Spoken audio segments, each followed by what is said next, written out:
मी दिगंबर लोहार सुतार लोहार समाजातील एक सामाजिक कार्यकर्ता।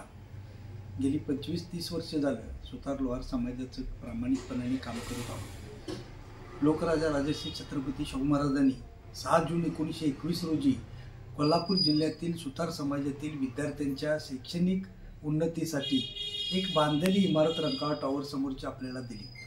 त्या इमारतीमध्ये त्यावेळपासून 1980च्या दशकापर्यंत कितीतरी विद्यार्थी या संस्थेमधून शिकून राहून बाहेर पडले, त्यांनी चांगलं नाव कमावलं।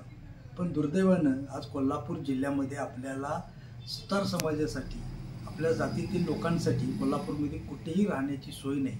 विद्यार्थी जर शिकण्यासाठी आले तर त्यांची राहण्याची सोय नाही। शाहू महाराजांनी देताना या संस्थेचा उद्देशामध्येच नमूद केलं होतं की विद्यार्थ्यांना राहण्यासाठी, त्यांना स्कॉलरशिप देण्यासाठी हे घटनेमध्ये नमूद केलं होतं। पण आता तिथं काय आहे हे समाजानं डोळसपणे बघणं गरजेचं आहे। आज या ठिकाणी हॉटेल चालू आहे, उद्या या ठिकाणी कोणता तरी दुसरा अवैध धंदा चालू होईल, तोपर्यंत समाजानं बघत बसायचं काय?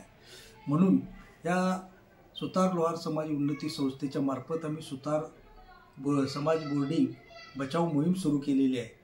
आणि या कालावधीमध्ये निश्चितच आम्ही सुतार बोर्डिंग हे समाजोन्मुख करण्यासाठी वारंवार वेगवेगळी आंदोलनं करण्यात येणार आहेत। आणि या माध्यमातून समाजानं पण आम्हाला साथ द्यावी आणि सुतार बोर्डिंग हे समाजाचं व्हावं अशी आमची इच्छा आहे। धन्यवाद।